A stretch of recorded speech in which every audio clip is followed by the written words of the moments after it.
মলদ্বার বা পায়ুপথে বিভিন্ন সমস্যায় কবিরাজি বা হার্বাল চিকিৎসার ক্ষতি কী? আজকে আমি এ প্রসঙ্গে আলোচনা করব।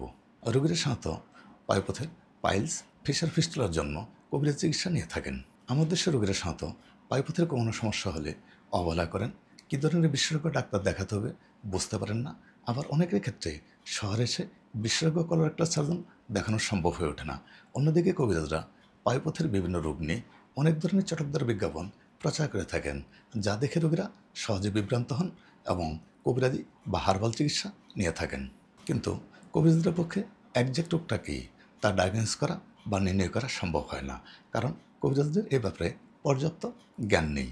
কবিরাজরা সাধারণত মলদ্বারদের রক্ত যাওয়া, ব্যথা হওয়া, জ্বালাপোড়া করা, ফুলে যাওয়া এবং গোটা হওয়ার জন্য এক ধরনের কমন কেমিক্যাল থেরাপি অ্যাপ্লাই করে থাকেন, যা সাধারণত অ্যাসিড দিয়ে তৈরি এবং যে জায়গায় লাগানো হয় সে জায়গায় পুড়ে যা, পচন ধরে এবং গলে পড়ে যা। অ্যাপারেন্টলি মনে হতে পারে যে ফোলাটা বা গোটাটা ছিল সেটা পড়ে গিয়ে রোগ ভালো হয়ে যাবে, কিন্তু এটা ভুল ধারণা।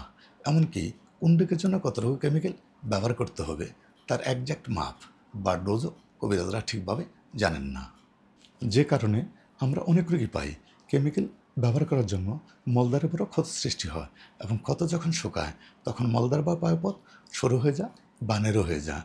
আবার অনেকের ক্ষেত্রে পুরোপুরি বন্ধ হয়ে যায়, যার জন্য সেখান দিয়ে নর্মালি বাথরুম করা অনেক কষ্টকর হয়। আবার অনেকের ক্ষেত্রে পায়ুপথ পুরোপুরি বন্ধ হয়ে যাওয়ার জন্য বাথরুম করা অসম্ভব হয়ে পড়ে, যা নর্মালি ম্যানেজ করা অনেক ডিফিকাল্ট এবং ওষুধে ভালো হয় না, যা ম্যানেজ করার জন্য বিভিন্ন ধরনের সার্জারি লাগতে পারে।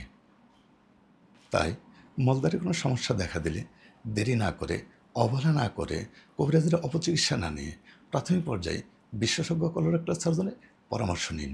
ধন্যবাদ। আসসালামু আলাইকুম।